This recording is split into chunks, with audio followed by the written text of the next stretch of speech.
Hey, Crawlspacers, welcome to our last ASM review show of 2024. Let's see who we've got on the panel. We've got Josh himself. Hey, What's going on, yo. Josh?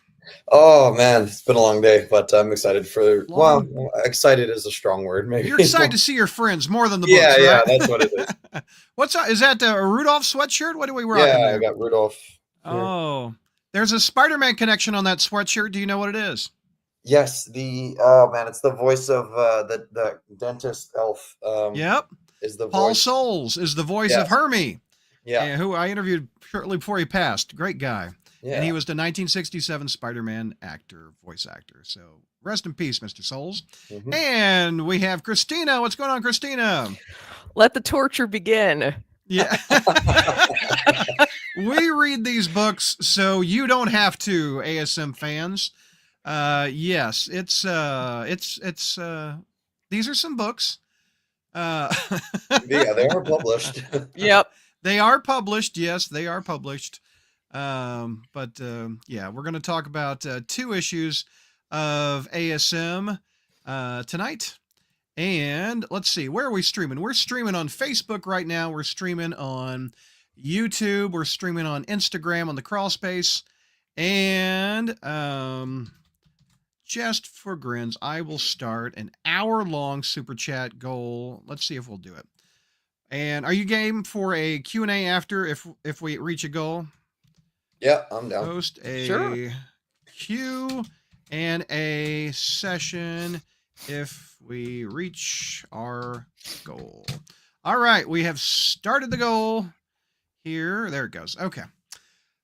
And let's see if we got some comments coming in. We have Ryan Reed in the house saying, "Hey everyone, I'll be at my in-laws. Your in-laws are over. Sorry, my review's been off. My green room is in pieces." Ryan, you have a family. You have a job. Spider-Man comics are not your top priority. We and conquer all those, and this is supposed to be fun. We like reading bad comics, so it's all good, man. So feel free. We got Jeff. What's going on, Jeff? How are you, sir? Happy holidays. Mr. Comics, I'm very easy to please, and even I don't know what to think of 8 Deaths. You don't like it, Mr. Comics. I know what you think of it. Anyway, we are going to review 2 books, and I guess this is Death number 2. I died a little reading it. Yeah. This is ASM Legacy. We got, what is it, 956. And Josh, you are starting us off with this one. All right, yeah, let's get this over with. Oh, I didn't notice on the cover. Look, it has it does say what numbers of death. Well, if I can do it. Yeah, what numbers of death we are. We're on the 2nd death. Yeah, by the end of this, we'll just be comatose. Yep. Okay. All right, take me through it, Josh. What do we got for this book? All right, so we start with Peter Parker showering after he died. Brown chicken, brown cow. Yeah, and he's now breaking into Doctor Strange's Sanctum Sanctorum with a Black Cat to steal a magical textbook to learn more about Doctor Strange's magic, as Doctor Strange is talking to him through an astral projection. Yep, there he is. Yeah. What a DLC costume, Marvel Legend we've created here. Yeah, we have one to sell Pop Funkos, and you're a cosplayer. This interests you? Not in the slightest. No. Me neither. Yeah. No. You got to kill 2 pages in once. Yep. Big waste of space there. What if it said "out of the crawl space" here instead of "out of space"? See, they wouldn't be out of space if they didn't do this 2-page spread here. Yeah, we'd have an extra full page instead of this little recap. Yeah, but that means I'd have to read more of this crap. That's true. Yeah, that's true. Hey, let's look at all the extra space over here. Yeah, look at all that. A little extra space. Could have had some action going on, but we didn't have enough story. But okay, go ahead.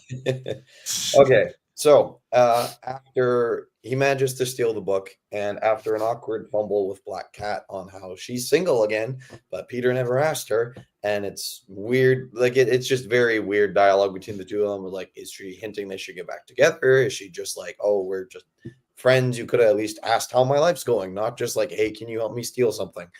Anyways, long story short, he heads home to study up on magic.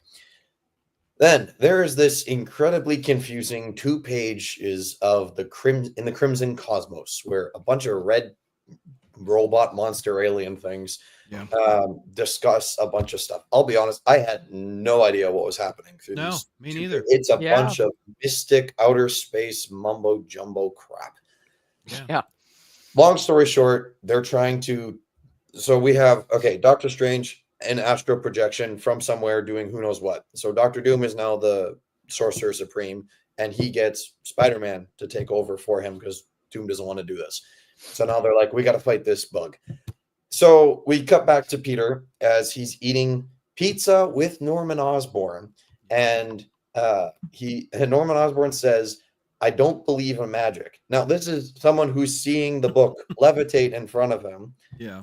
But regardless, we then get the cringiest panel where Peter Parker says to Norman, "You didn't understand the assignment." I am, which is a meme, right? I am Gen Z. I hate our generation. The fact that clearly not a Gen Z person is writing this into a comic is just terrible. Regardless, Norman then drops the bomb that he actually shut down Oscorp. But Norman does give Peter the justifiable look when you drop a line like that. Like, see, that's how I see JR looking at me every time I up something from that is JR right there. That's JR for sure.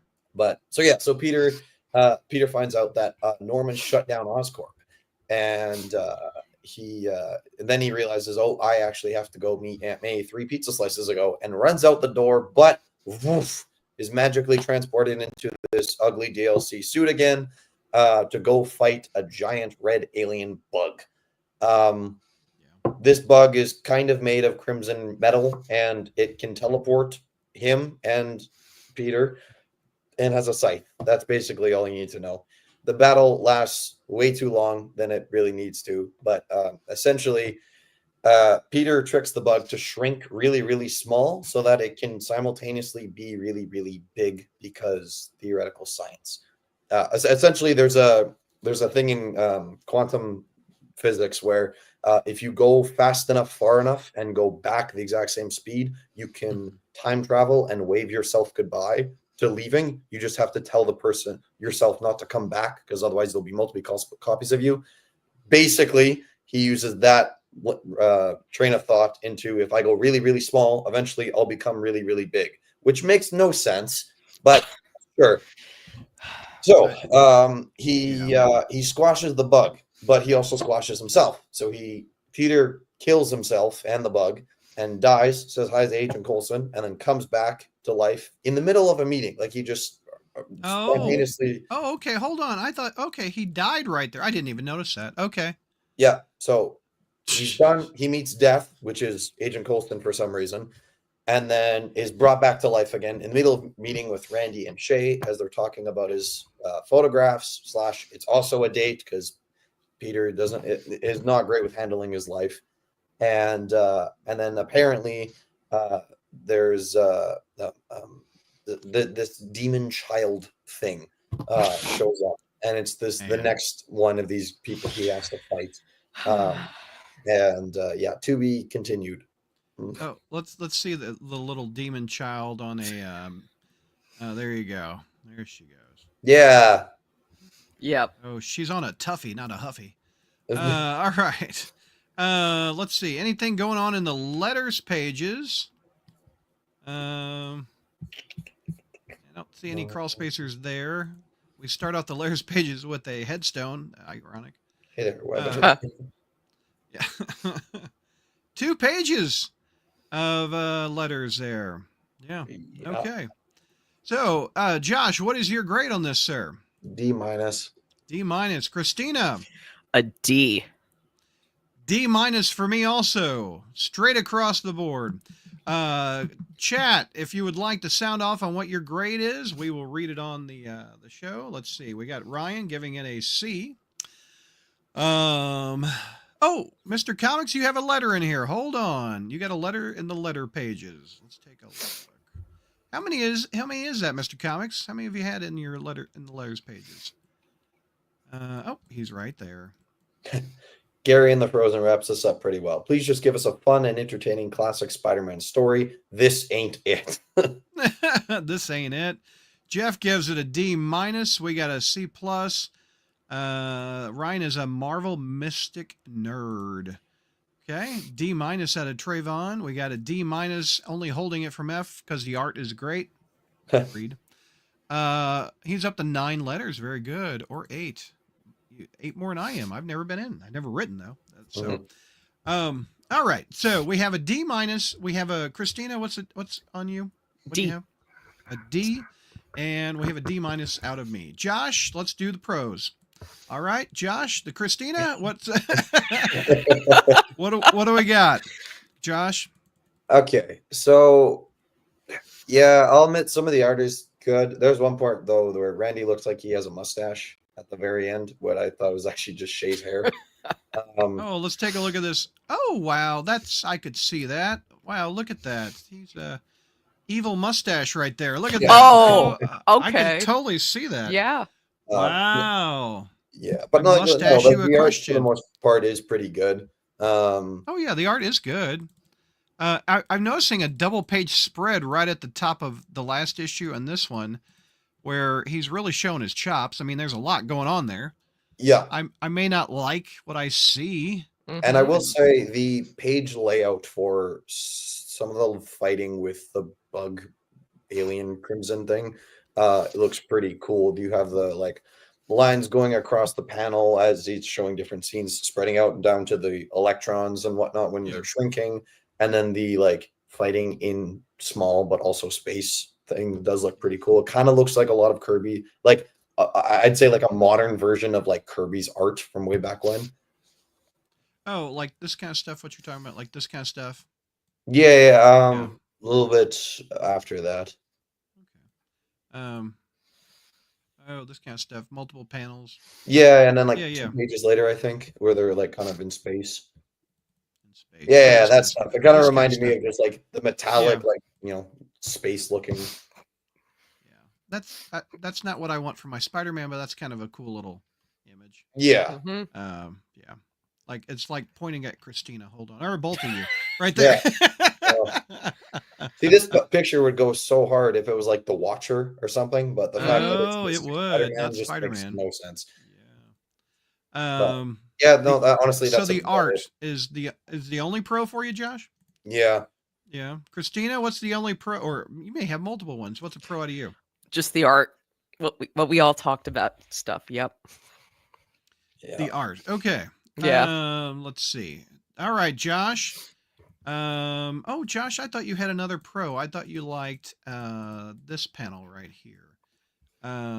With Nick Lowe autographing himself right here on the on the chimney over here. Is that a pro? Nah. Okay. What do you got for cons, Josh? What do you got, man? It's like where to begin? How about page 1? Yeah. It's we talked about this a bit last time with the first start of this whole thing, and we like street level stuff, but everything can't be gang war. We like the science side of things too, but it can't get so stupid that it's unbelievable. Yeah. There is a very niche area where Spider-Man works. Yep. Mystic, it works very it team up with Doctor Strange that ends with Spider-Man saying, "Wow, I hate magic." Spider-Man is literally studying magic in this, and he's like, "Yes, I'm learning these new powers and new it just doesn't sit right." Especially we hammer home the fact that he's a man of science and all this stuff, and then he's one of the first opening pages the Semternal Shield of Sidirect Moore or whatever. It doesn't feel like Spider-Man at all, and just trying to understand what I'll say in the Ultimate Universe, where you have a lot of world building and exposition, it can be sometimes a little hard to understand, but it's still world stuff, not outer space, different universe, magic, mystic crap like this Crimson stuff is. is really hard to follow. Like honestly, reading those 2 pages, I read it like 3-4 times. I have no idea what was happening. Oh, Same. The one with the red people? Yeah, like Yeah. not a clue. One guy looks like Jabba the Hutt with tusks. The other guy is like Yeah. a sexy red. Ubu Gaga Like, Solo. Yeah, I don't Like, get it at all. If these people were introduced before in Spider-Man's universe, maybe we might care, but they're brand new, just like minions that you fight in a video game that you don't really care about. They're just obstacles to get to your goal. And like all of yeah. this isn't building Spider-Man lore. It's building Right. Doctor Strange lore because apparently he's been fighting them for decades. And the only lore that we have with these people is Juggernaut. And there's not been a mention of Juggernaut. I saw that it's coming. But Yeah. why don't we lay into the Juggernaut a little bit? Why? Because that's one of Spider-Man's best battles. And just these 2 pages, and that looks like Black Cat if she was red. I mean, I don't know who she is. I don't care and who's this giant dude? Like, what is that? Like where Juggernaut gets his powers?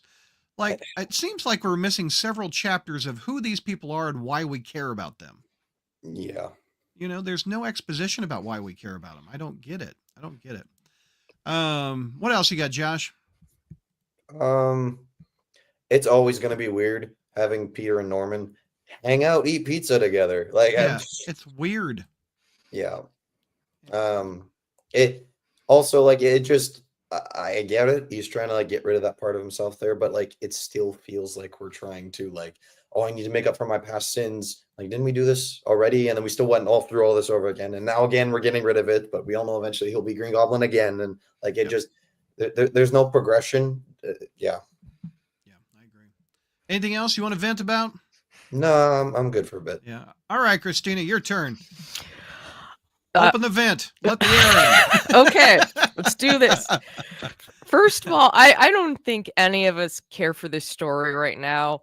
No. And Josh took the words out of my mouth saying that this would work probably better as a team. Usually with Magic, with Spider-Man, it's usually a team up with Doctor Strange. And I don't think you should have an arc of being 61 through 70 for stuff regarding Magic. It kind of just seems pointless. Like, it's not doing anything for him and stuff. And then I was going to say something else and I forgot what I was going to say. I agree with Christina there. I do too. It's like if this was like an eight book mini series that wasn't in ASM, maybe it wouldn't, like, okay, it's not as necessary, but they make it seem so necessary that it's an ASM. Yeah. But like 6 books later, this thing will be done. And one of my biggest complaints, and not to cut you off, Christina, but I'm playing off what you said, it doesn't belong here. And because all of us consider the Amazing Spider-Man title the flagship title of Marvel Comics. And what they're doing in the flagship Marvel Comics is a placeholder. Out of nowhere, a storyline we didn't ask for and really doesn't have much to do with the Everman Spider-Man story. And at the end of this, I don't think we're going to see any growth or even tell a good story, because the first 2-3 issues hasn't made me go, wow, I can't wait to watch the next episode or the next issue. It doesn't belong in Amazing Spider-Man, and we shouldn't have a placeholder miniseries shoved in to Amazing Spider-Man. We should have the best of the best on Amazing Spider-Man, and we don't right now. But go ahead, Christina. I realized what I was going to say. Why didn't they get somebody that can use magic to be the champion? Like, why did it have to be Spider-Man? Yeah. Because Dr. Drood, the Amazing Dr. Drood, doesn't sell. Or Brother Voodoo, the spectacular Brother Voodoo doesn't work either. Honestly, I would have watched this of Wong do this, though. Oh, yeah. Wong, yeah. Yeah. Yeah. I the same reason Ms. Marvel died in Amazing Spider-Man, they sell. I mean, I know the reasons, like Spider-Man doesn't give up, but you know. Yeah. Anyway, what else you got, Christina? What else didn't you like? I think I've said my piece for this issue, so we're good. All right. Okay. Hold on to your Mountain Dew. Okay. Here's my Christina didn't, or when Josh said it, I didn't even realize he died right there. I don't know why I didn't realize he died. But I guess these feathers or something means he loses a feather. What is he, a Yeah. freaking Howard the Duck? What the hell? Yeah. I didn't Anyway. even notice He's that. got a blue brush thing. I don't I don't understand understand what this mystic nonsense, but he's I got don't like understand blue what this brushes or crap something. is. Yeah, that, like, Because he when you go to the loses next all page, he's at dinner. Like, is there any consequence of this death? Like, have we shown any consequence? I It's think called the he Eighth only Death of has a Spider-Man. limited number of them. Yeah, he does, but he just lost a video game life. Like, he's okay. Yeah. Like, is he changed at all? No. He's at dinner with his girlfriend and his buddy who gained a mustache. I mean, Yeah, they're and called reeds, I think. and who are these people? I No, thought this was Uncle that's Ben the for a dude that minute. was catching everything in the issue prior to this. Oh God, I even forgot about this guy. And what's he hitting on this gal for? With the Eye of Agamotto on her ear over here. And do we care about this gal? Jay? Do we care about her? Not really. No. Do we care about the deaths? Because they all seem pointless. Pointless. It's like when you're playing Super Mario Bros. And like Yeah. you're about to lose a life that would force you to restart everything, so you just bubble so that you don't lose one and you just reset it. Right. It's Spider-Man should be the everyman, and the everyman doesn't get 8 lives. And I know deaths in in the Marvel universe are temporary. But this is just saying this is such a video game. It feels like a video game that should be in the clearance aisle. I mean, it doesn't seem like the flagship Amazing Spider-Man title with no consequences and no caring who he's fighting and why he's dying. I mean, he would give his life for Mary Jane. He'd give his life for Aunt May. He'd give his life for Gwen. Would he give his life for Doctor Doom? And I don't know. I despise this story. It is a waste, and it's asked for $5 twice a month for padding. It's like you bought an Amazon box with nothing but shipping in it. It's like when we shipping containers. It's like when we had the Spider-Man Beyond. It's just buying time. It's buying time. It's spinning the wheel. The damn hamster is spinning in circles, and There's I can 8 just of see. these, and it's twice a month. We have 4 months of this nonsense.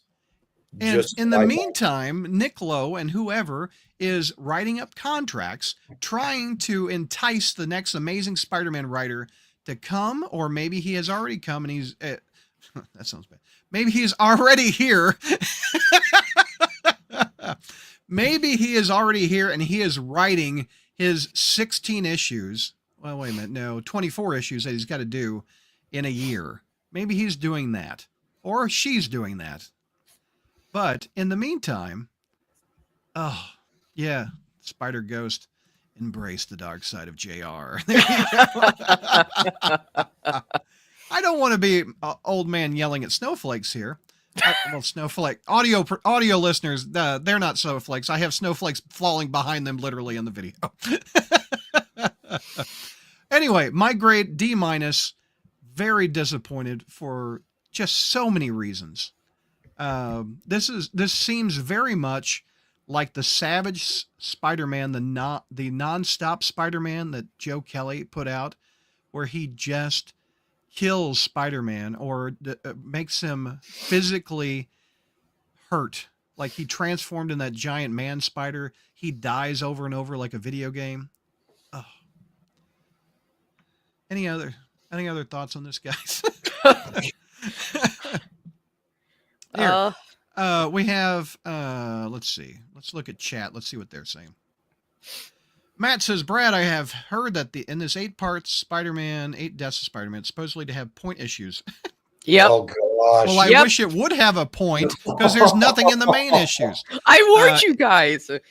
In between the parts, like Spencer's run. Okay, because we need more padding and to sell more crap. Unbelievable. Yes, Zach, we like the artwork too. We talked about that. Point plus 0.8 deaths in February. Let's see. We're at 3. We have 5 more. Unfortunately, probably more than that with the points. Yeah. Are you liking the Spec Spider-Man book? Says Gary in the Frozen. Um, no, not particularly. I think the first few issues were okay, but I think it's been stretched way too much. Arcade's never really been one of my favorites. However, Weissman is writing a supporting cast better than I've seen done, even with Miles and the people in the Coffee Bean. I appreciate the supporting cast. I can actually believe him having a cup of coffee with Miles Morales and not eating pizza with Norman Osborn. That I mean, Yeah. but as far as the whatever that abbreviation they fought, that robot they fought, it's okay. It's not the best. Totally agree. Tony's in London. What's going on, London? How are you? Thanks for watching overseas. Let's see. Yes, let's have pizza with the man who murdered your girlfriend and tried to ruin your life multiple times. That's so relatable. I mean, I've done that, haven't you all? Your worst enemy, and then you died and got better? Yeah, it's so relatable. Let's see. Pro, I liked Watcher Spider-Man and Psycho Child's look. McGinnis is becoming one of my all-time favorite Spider-Man artists. He's been great and consistent. I wish Ryan Otley would have stayed that way in Spencer's run. All the Scions and sore losers. Peter beats them, and they're like, well, nah, poo-poo, I kill you. Okay, Brad, seriously, I'm wanting your opinion on why Spider-Man comics as a whole are beyond awful. To me, the Spider-Man comics since One More Day has been a complete unknowable mess of characterizations. Do you agree? I don't think it's been bad for 12 years, Matt. I think it's been like ups and downs like most everything. However, it's a crime to spin your wheels in Amazing Spider-Man. It's a crime to charge $5 for a book where nothing happens and you don't care about the character.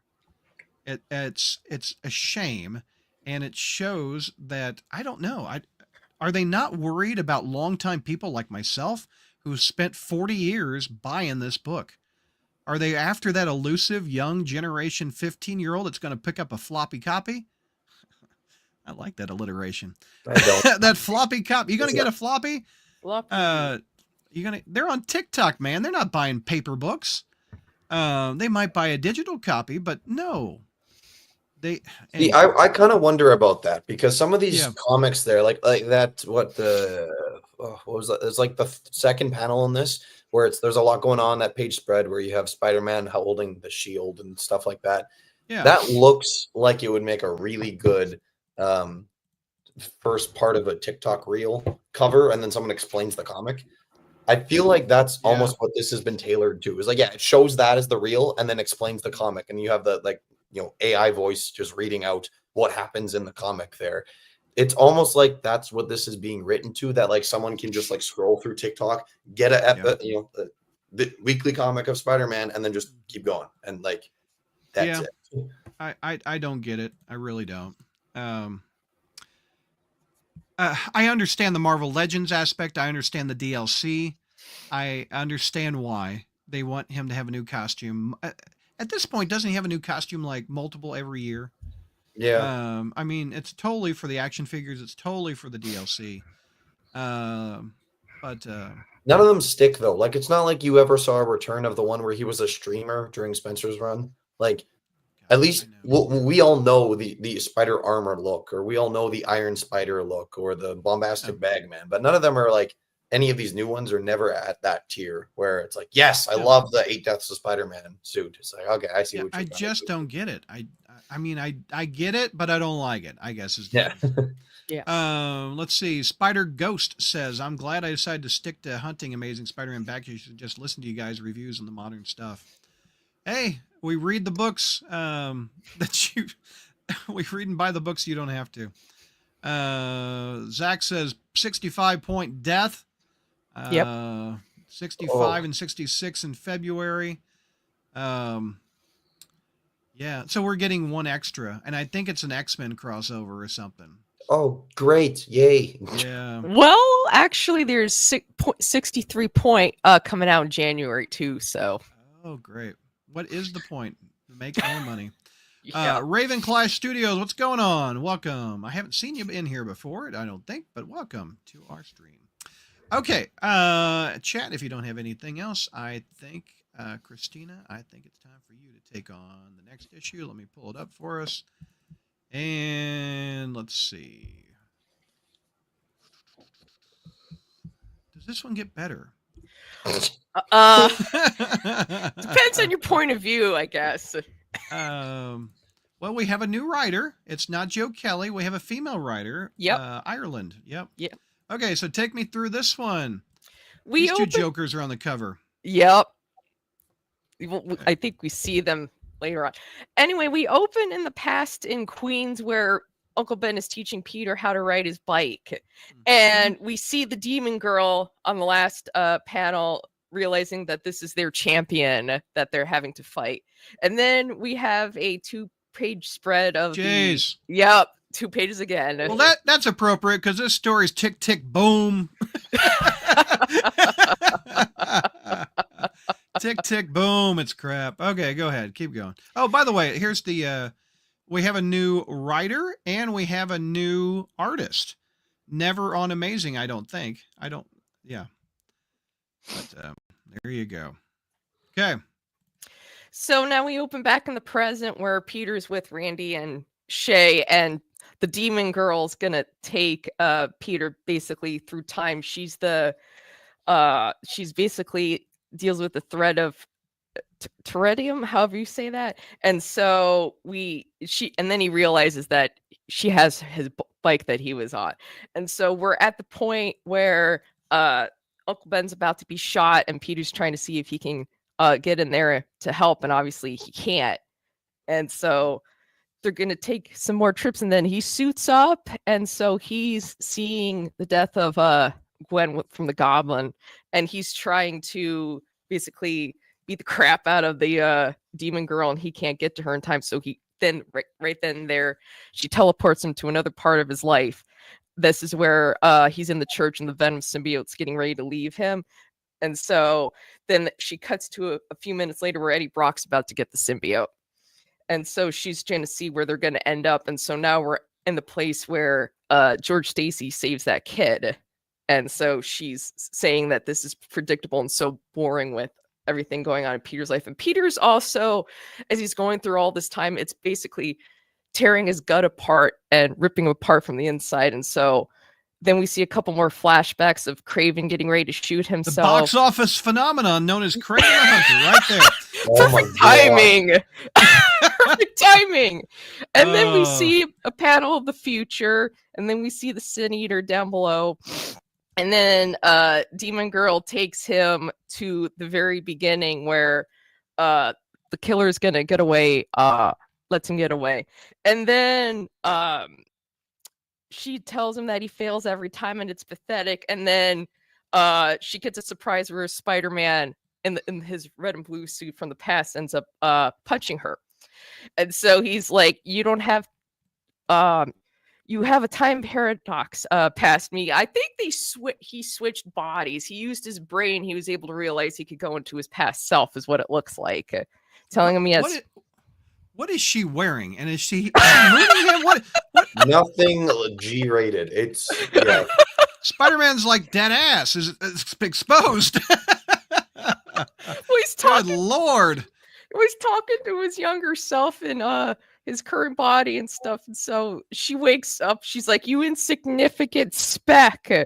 You're so clever, and even your success, you can fail." And so Peter is having this horrible pain that he's feeling where we see him as a baby and then we see him when he's older, and it becomes too much for him. And so we see those blue feathers again, meaning that he went through Agent Coulson, who is the Death Stone, by the way. And so he's back with Shay and Randy again. And so mustache is gone. Mustache is gone. Yeah. And so Yeah. Shay's basically trying to ask Peter if everything's okay. She's recommending maybe they have a picnic tomorrow, and so he's got to And get. Then Spider-Man gives this face. Oh, not a Yeah. picnic. I saw what happened to the Punisher's family. Well, we'll get there. And then he comes back to his apartment. Aunt May's there, and she. Oh, hold on. We got to get a look at this gal. Boom. Yep, she's pissed. Oh, pissed Aunt May coming soon to Marvel Comics issue 1 of 5. Pissed Aunt May. Because Peter was supposed to go ask Norman about a donation that he promised them, and so he didn't do it. He's over there basically yelling at me, saying he's had a terrible week. He forgot, okay? And I think he's more pissed at May than the Red Demon with that ass. He's like, I'm sorry, I'll call you a ride. And she's God. like, is everything okay? He's like, I'm just tired. So he goes for a swing. I don't know why he's in the magic suit, but whatever. And so he has a chat with Felicia, and she just took a crown that she stole. And so basically, to sum it up, she basically just tells him that you need to find your joy. And so she's about to go off, and he ends up taking the crown from her when she's about to take off. And she's like, you stink, Spider. He's like, don't I know it, Oh, cat? I didn't even see the crown over there the first time I read it. Oh, okay. And so we see the next page, we see Peter going to Shay's apartment with a bouquet of flowers and some alcohol. It looks like wine. And so they're in the park, and this is in Spider-Man 3 yep. when Tobey Maguire and Kirsten Dunst broke up. No, I just realized that. Yep.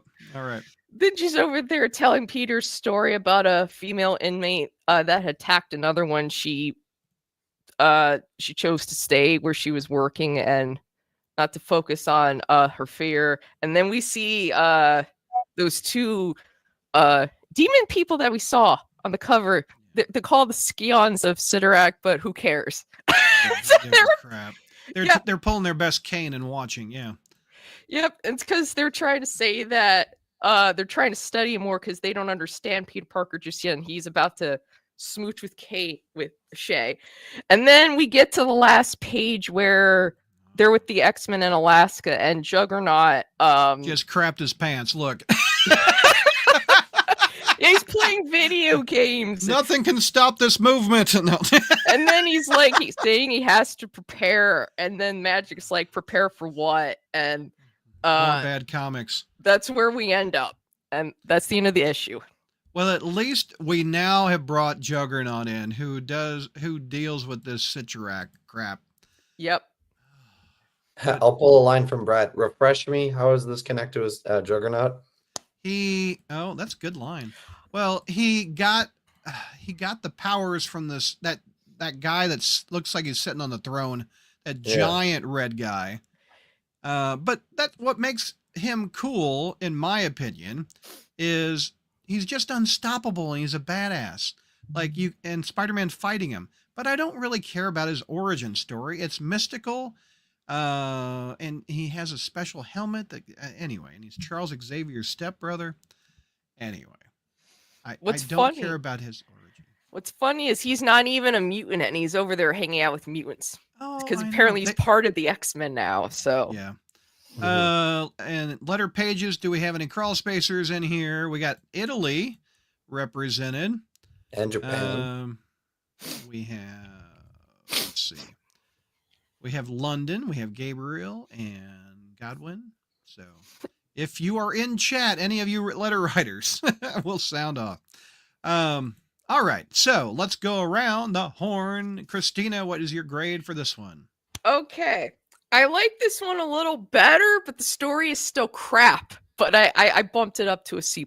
Oh. C+. Okay. Josh, your grade, sir. Okay, I've been fighting with this one. I'm a D+. Okay. Josh and I are on the exact same page tonight. Wow. Because this one is indeed better than the last one. I agree. D+ out of me also. Christina, let's hear your pros, and also chat sound off in the chat, and I will pop your grade up, and let's hear it. All right, Christina, what'd you like about this one? I did like the artwork in this, and I did if you noticed, he didn't even use magic in this issue. He actually used his brain power to come up with a plan to get out of it and stuff. So it was like, okay, finally he did something that you normally would do. And then I thought it was interesting to see the past traumas that he's gone through, because he was mostly for his torture, but through that demon girl. But I thought that was interesting. Okay. What else is a pro for you? Oh, I think she cut out. Is your mic muted? I think I got it. Oh, there you are. You're back. Okay. You're back. Yeah, I muted it by accident. As good. I was saying, he was using his. I like that he used his brain to stop her. He went into his younger self and was able to stop her that way and just punched her. But it just sucked that I'll get there in the cons. But yeah. There's the big crack. Yep. Crack right there. Crack. Okay. Josh, what'd you like about it? What's some pros out of you, man? Peter sounds more like Peter throughout the whole we're in the whole like showing his past life a bit there, where he's like, I know I can't save Gwen the same way I couldn't save Uncle. Like it just sounds a bit more like him. Artwork's not bad.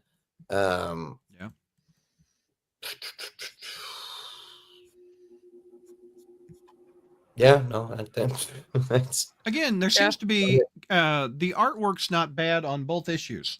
I don't think that's the problem. I think the problem lies with the writer and the editor approving this and also just presenting this. I don't know. So a pro, we talked about the artwork, and I think Zach said it something in chat, which I was thinking the exact same thing.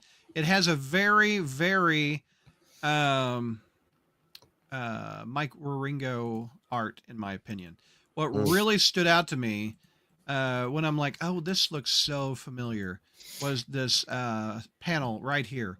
That just took me back to the 90s with since what was it? Was it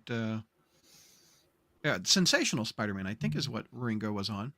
But that looks so much like his style. But with just a couple little takes differently on it. But art is really good. I've never heard of this artist. Maybe chat, you can refresh me what this artist has done. But I have never seen him, and I welcome them to come back on Amazing Spider-Man. It's well done.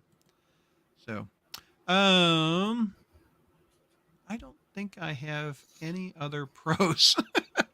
Like surprisingly, despite there being so much that happens in these issues, like I feel like we're switching scenes every couple pages. There's very little to talk about. Okay, I'll give one more pro. The last issue where he died, it was one panel, and I missed it the first time I read it. The artwork for here, this, I felt like he felt the death. I felt like, okay, imaginable pain. I feel birth and I feel death, like the agony of it. I felt that. I felt that he lost a life, like Mario Brothers does, or he lost his feather, like whatever Big Bird does. I don't know. He lost a feather, and I felt it from this. I did not feel it with the last issue, and maybe it's because Justina Ireland is trying to impress. I mean, she just got the big book. Joe Kelly isn't hungry in the fact that he doesn't want to. He knows what people expect at him. Ireland is maybe trying to impress the readers with a little bit better writing. So, all right. So, Christina, let's do some cons for you. What are you conning about this one? This is we've said I think this on repeat, but this stuff shouldn't be dealing with him in Magic. Yeah, and then I had read the issue, and then I had been confused on how he died, and I was finally able to piece it together that it was him feeling all that pain being ripped apart and stuff, and then what is the point of him having to die all these many times? Why did he die here again? What did he do? When he go Go ahead, Christina. How do you die? What happened? When he was time traveling, when she was taking him through all these portals through the moments in his life, it was literally feeling like it was tearing him apart. And so I think after he had beat her up and defeated her, I think that's when the pain just kind of became too unbearable, and that's how he died. That's what I got out of it. Yeah, and at this point, why are we even asking why did he die? What? It's because the book is called 8 Deaths of Spider-Man. Every issue he has to die, so we see death he is gets often like these whole thing of reeds, which I guess symbolize how many lives he has. What is a reed? Are we talking about reeds that you use for an instrument? What is No, a reed? like a plant blue reed thing. It's like showing life, and every time one disappears, that's showing okay, he lost a life. But like Doctor Strange said, he has never done this whole 8 deaths thing without using at least 8. So Doctor Strange dies at least 8 times when fighting them.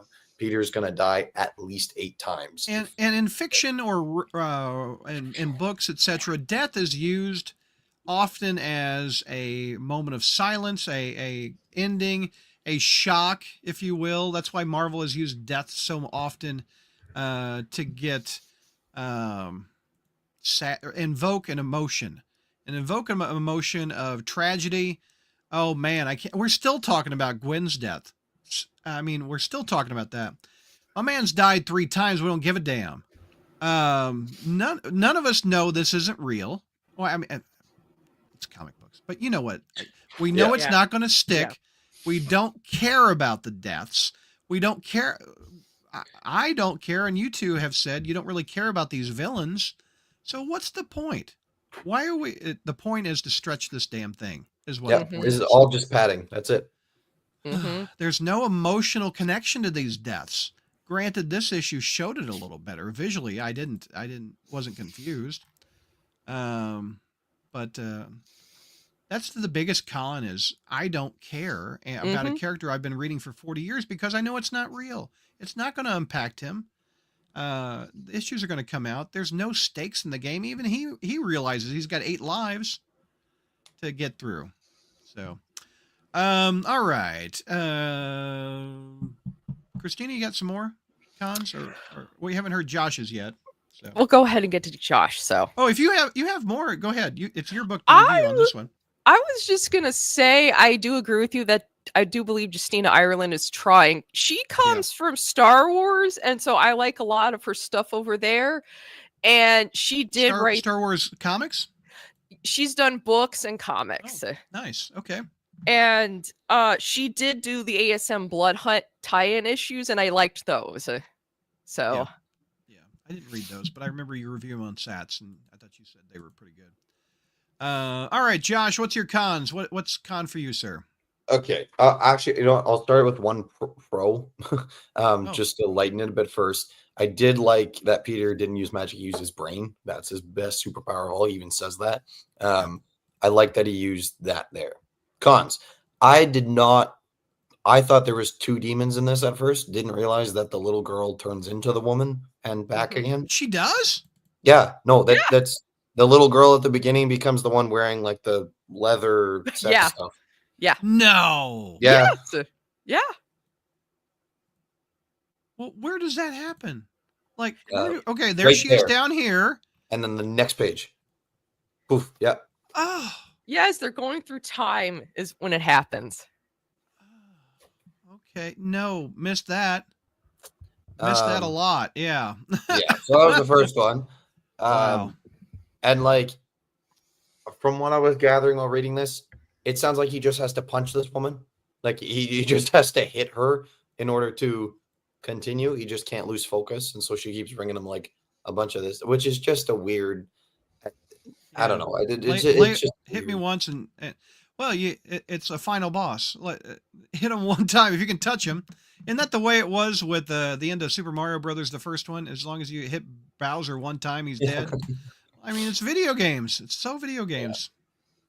The whole section there where he goes back in time to where he doesn't stop the robber. I was confused at first. I thought that Spider-Man in the past hits, like Spider-Man during he lets the robber escape, hits the woman, but it's actually Spider-Man in the future that hits her. Oh, So I see what you're talking about. So it at does some look. point in the Yeah. future, ideally in this whole 8 deaths thing, he's Yeah. going to have to figure out how to go back in time and do this. Yeah.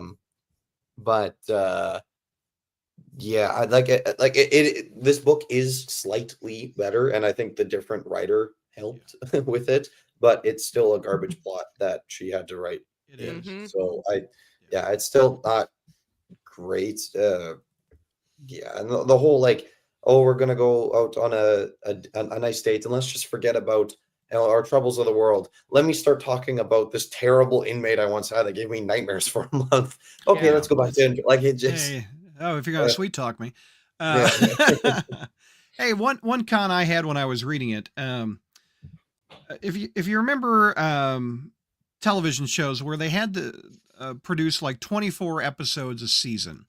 So inevitably you would have like the Three's Company episode, or let's say the Star Trek The Next Generation episode, where they have a montage of previous scenes that have happened over the sequence of the series.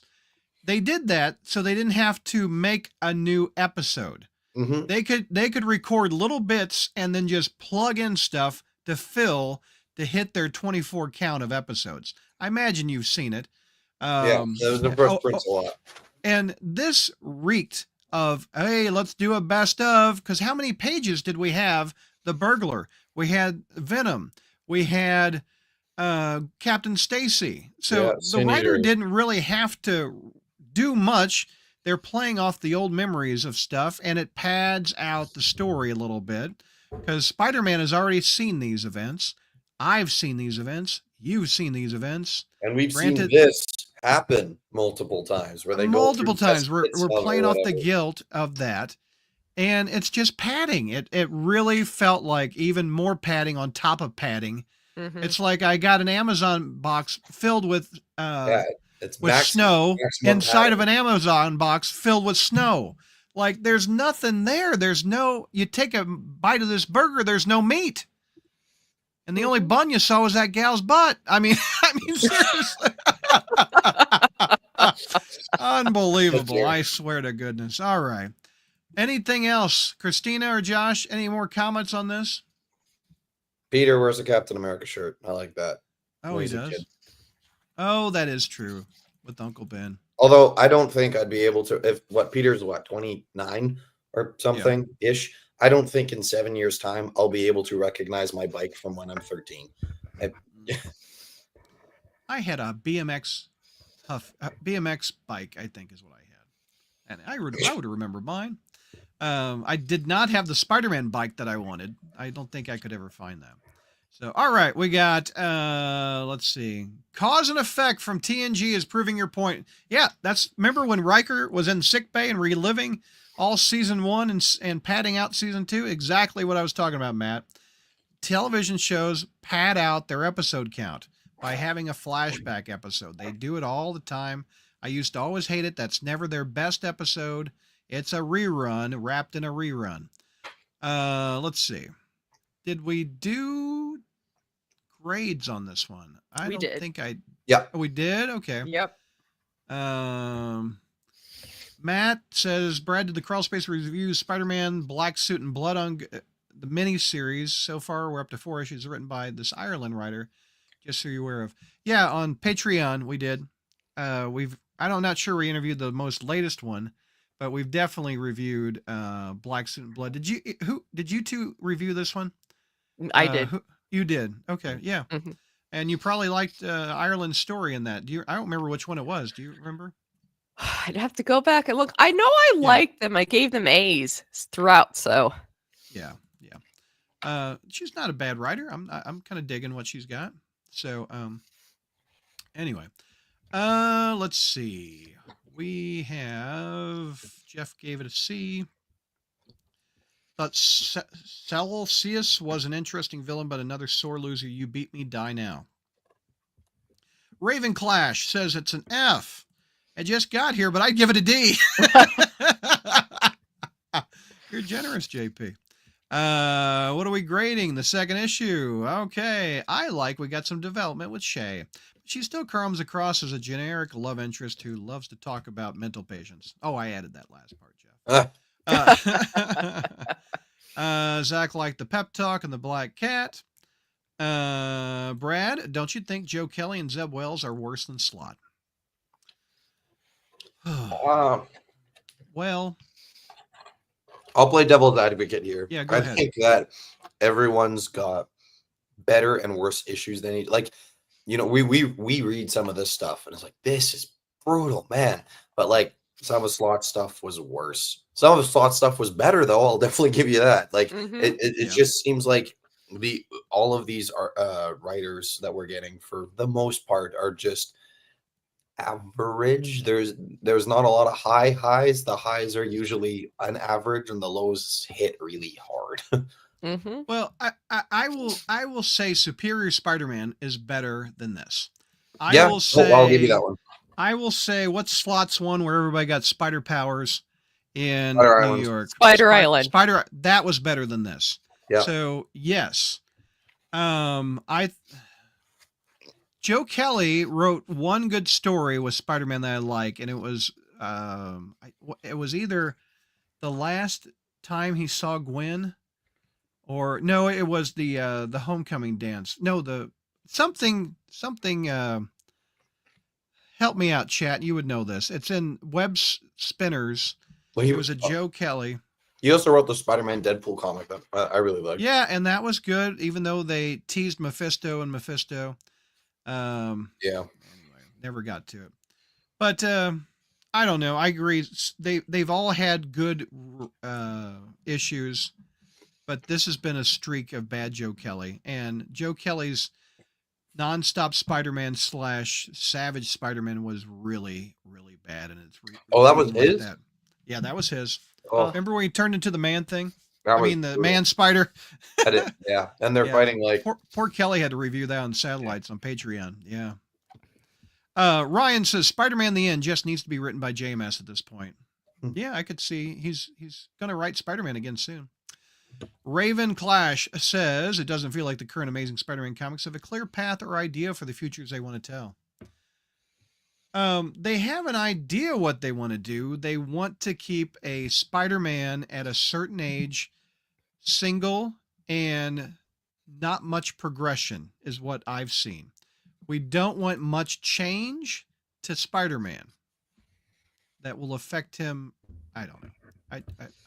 I think they have a vision of what they can't do with him more than what they can, personally.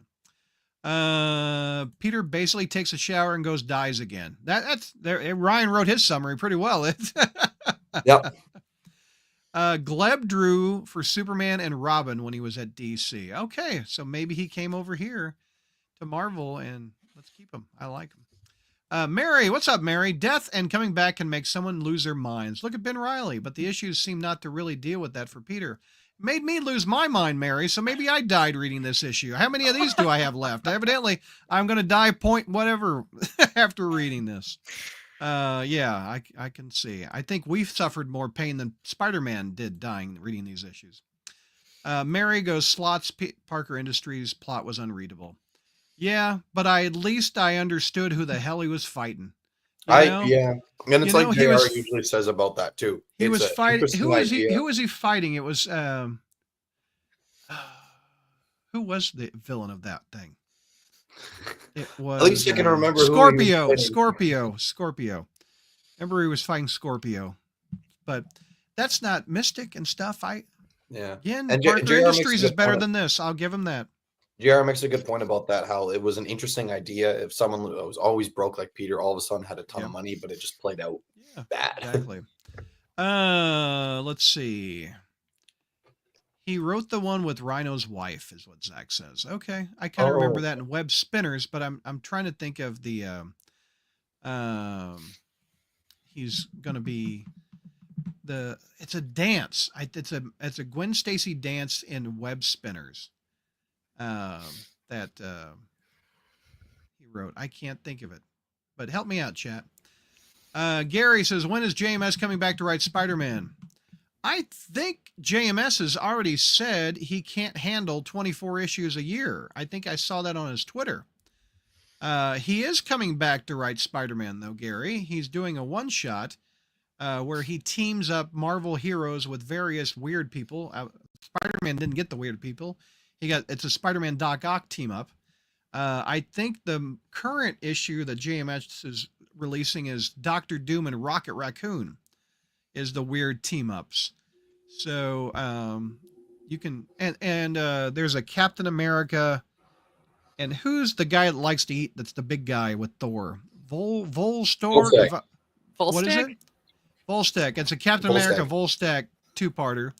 So he is coming back to write a one-shot, and he also wrote in that Spider-Man Black and Red mini that we were talking about earlier, Gary. So JMS has come back, just not to an amazing book, because frankly it takes people away from the book, in my opinion. That no one wants to write 24 issues a year of a book. It's really affecting quality writers When to did come to it. that become a thing? Twice a month.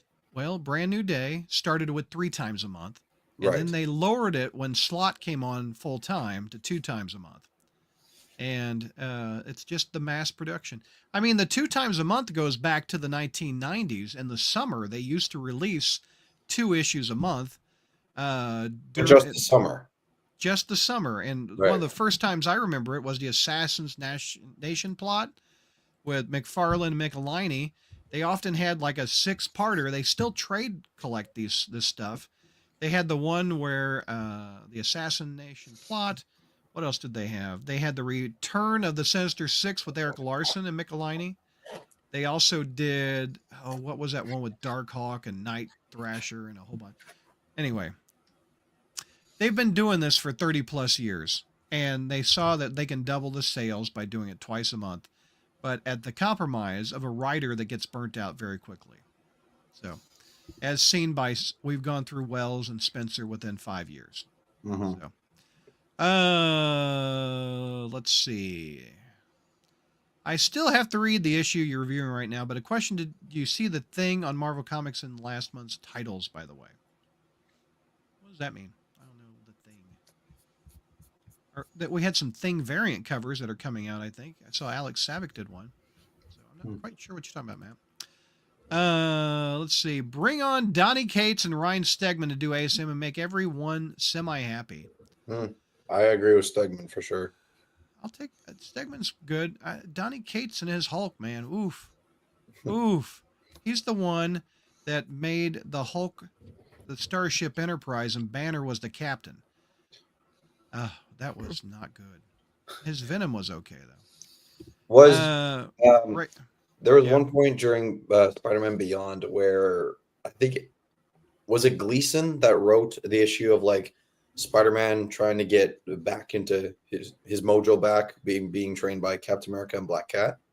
Yeah, that was pretty good. I would love to see Gleason do a run. I think Gleason would do really well. But again, he's an artist, and he's a fairly new writer. You're going to have someone that can mass produce 24 issues a year, and maybe have a couple people like Christos Gage come in and help him out. So, Raven says, I didn't know Peter had a new love interest until this stream. She seems all right. How far are they into the relationship? Well, Peter doesn't know what to call it still, so. But he's kissing her and making out with her in the park and talking romantic nothings in her ear about inmates. So, hey, girl, you'll never guess who we arrested today. Oh, you sweet Tucker, you. You remind me of Harley Quinn. Okay. Oh, thanks, Zach. Web Spinners issue number 7 is what Joe Kelly's wrote in the 90s. Let's see. Round Robin, the Sidekick's Revenge. Yes, that was the one with, again, a summer twice a month that they released in the 90s. Yes, that's true. Okay. I think we're almost up. Oh, here we go. You got Jeff Cole. One more question. What is everyone's hopes for the book next year? Go ahead, Christina. You have the floor.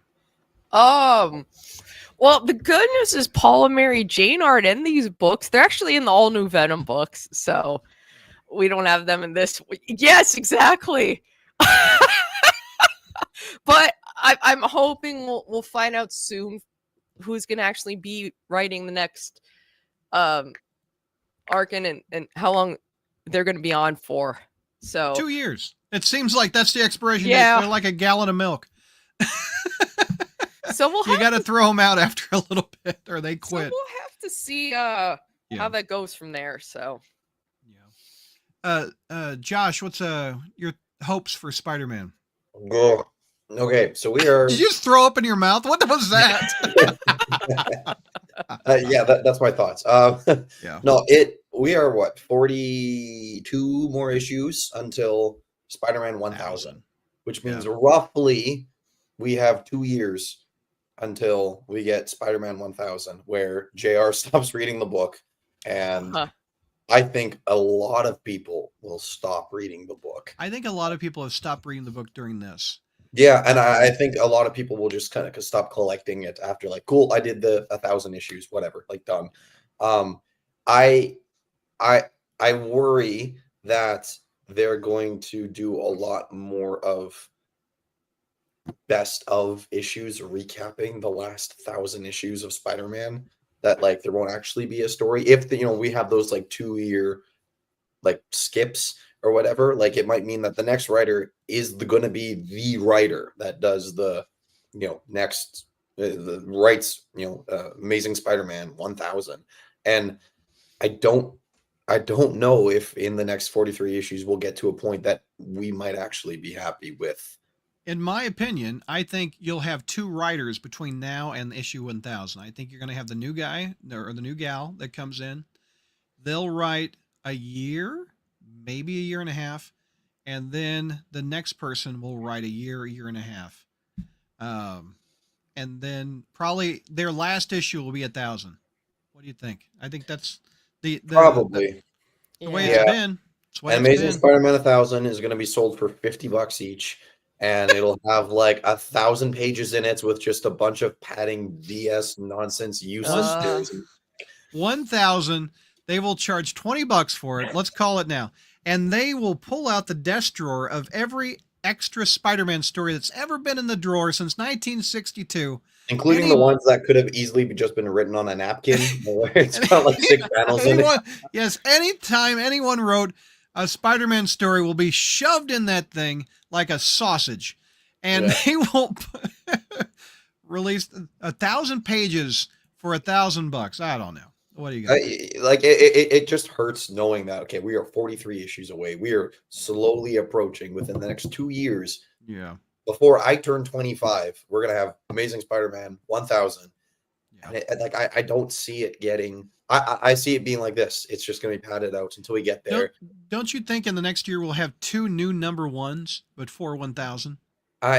Yeah, because like, I feel like they want to get some kind of lining up, because there's going to be a time where they stop referring to this as issue 63 and go by issue number 9. The new writer gets a new one. 88. The new writer always gets a new issue 1. So only in comics can we use the sentences, hey, do you think before we hit 1,000 we'll have 2 number 1s? Yeah. Like, how many issues 63s of Spider-Man has there been? At some point during Slot's run, it changed from whatever number it was to 592. And then just kept going to hit 600. It's what we're going to do here, right? We're going to hit Legacy 1000. I agree. Down with Paul. You're not wrong. Out of nowhere, Paul's not even in these books, but we're just down with Paul. I'm not down with Paul. Mary Jane's down with Paul. But I had to laugh, and I was Marvel put out something on Facebook. It was a couple preview arts of the next.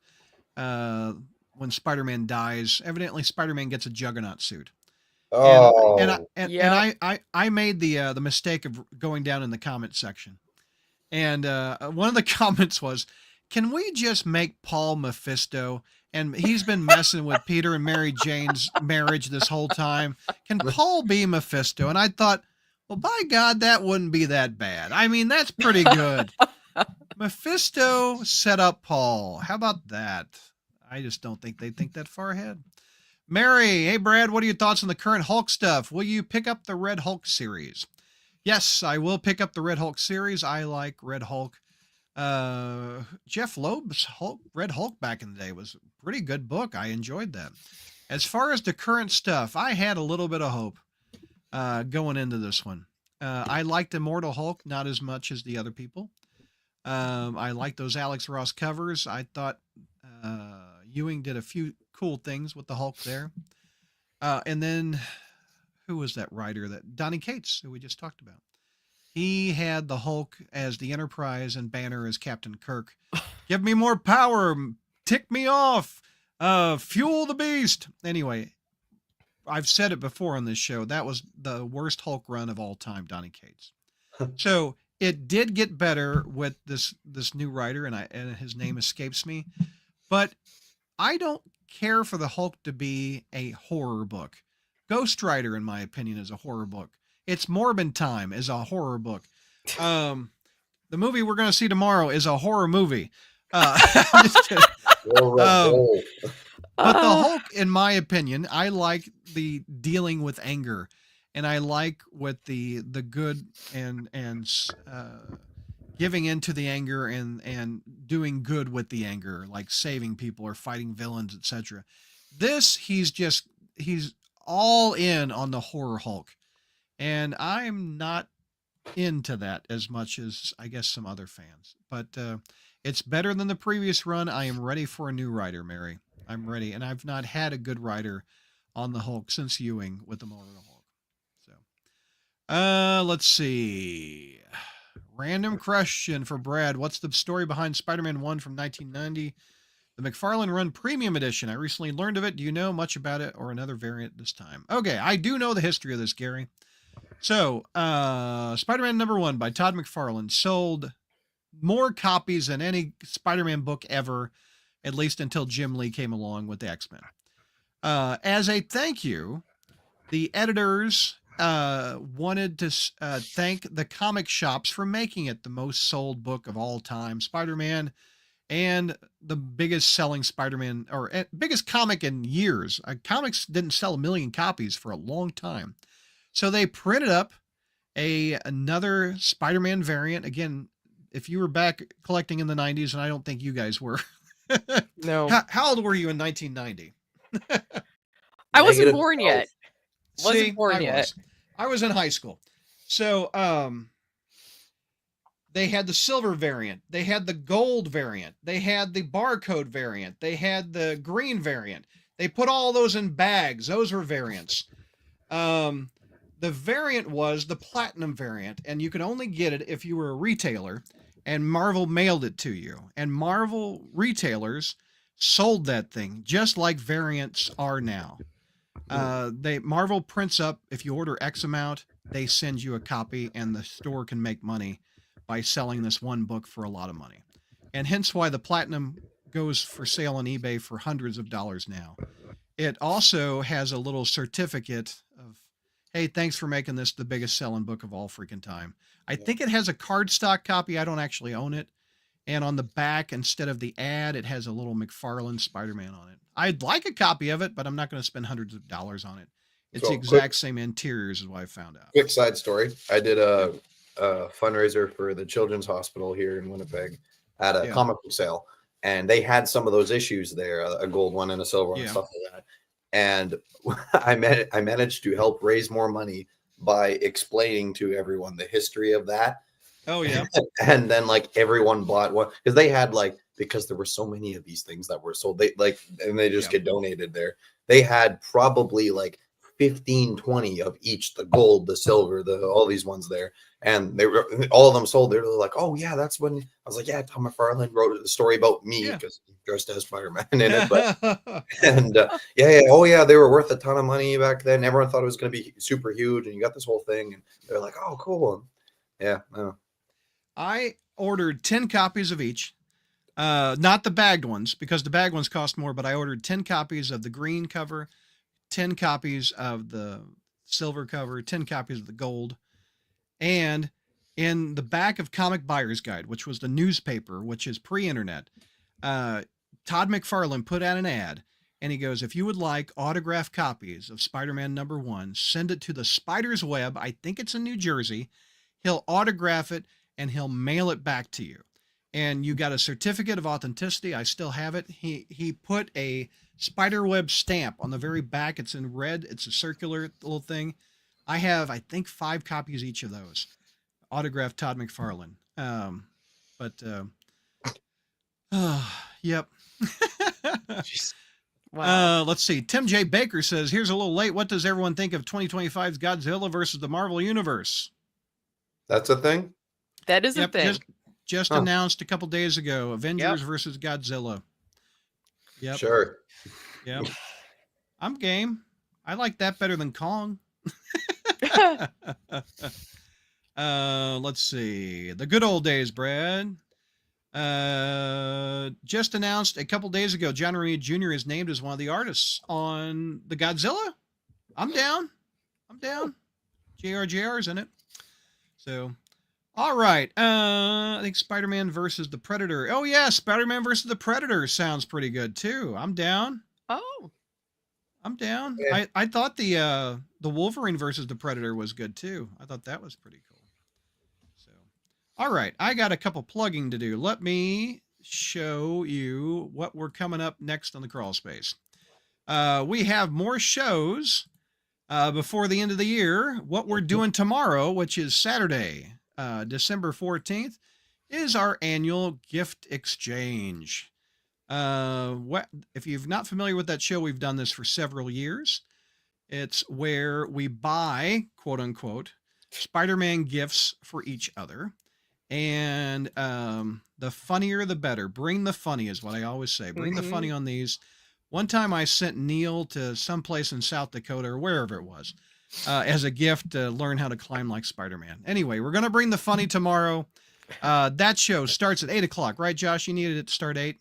Central? Yeah. Coming back from We're drink event. We're starting that at 8 o'clock. The cast, us 3, add Kelly, add George. Am I forget? Is that I think Sarah? That's the cast. Sarah's also joining us. Yeah. So those are the people that will be buying gifts for. You can see what we get each other, what weird things we found. And yes, Zach, one year I did buy you Spider-Man condoms from Japan. Yes, I did. Yes, I did. And if only you would have used them. Oh, I'm just kidding. I'm so I'm so sorry. Anyway, the gift exchange is always a fun one. So be sure to tune into that 8 p.m. Central, 9 o'clock Eastern. But wait, there is more. We are going to review Kraven, The Hunter, the movie review tomorrow after the gift exchange.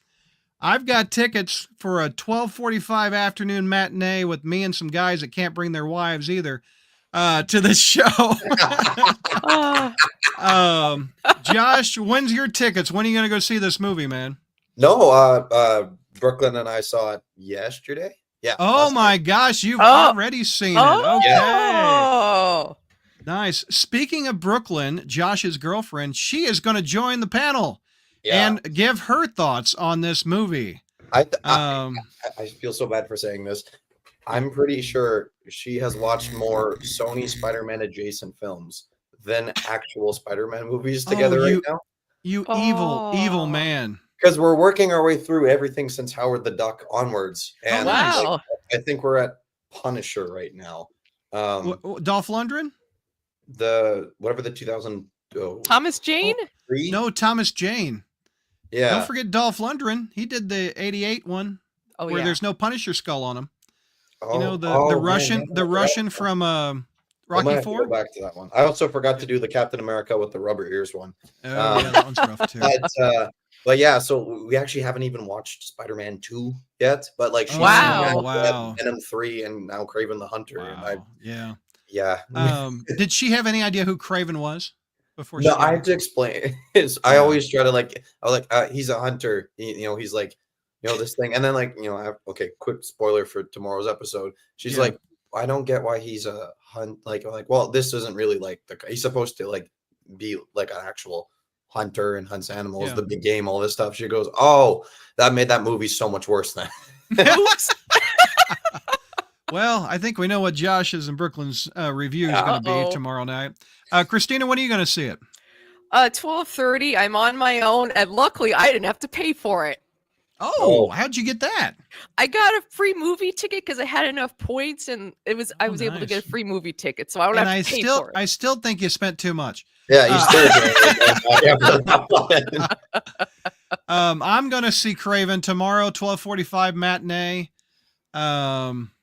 It was only 3 people in the theater. Now I've got a few people in the theater, but man, unfortunately I can't get Mrs. Crawlspace. I think Venom 3, Madam Web.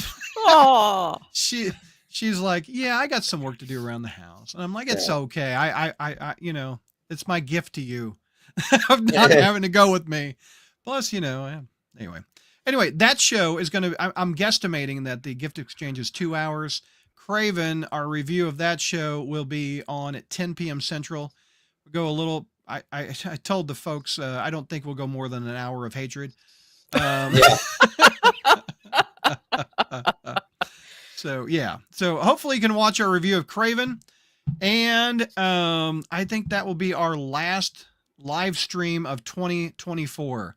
We're going to end out the year with just we're ending the year Yes. with Craven the Hunter as our last live stream of 2024. Oh. So hopefully you can join us and watch our thoughts, because I bet you we're going to have some. So, hey, as I said earlier, this is our last ASM review show of the year. So thank you for watching, everybody. Thank you to our Patreon members for chipping in. We've got some shows over there you want to check out. But there you go. Everybody, have a happy holidays, and we will be back for a couple more shows. Merry Christmas, everyone. Merry Christmas.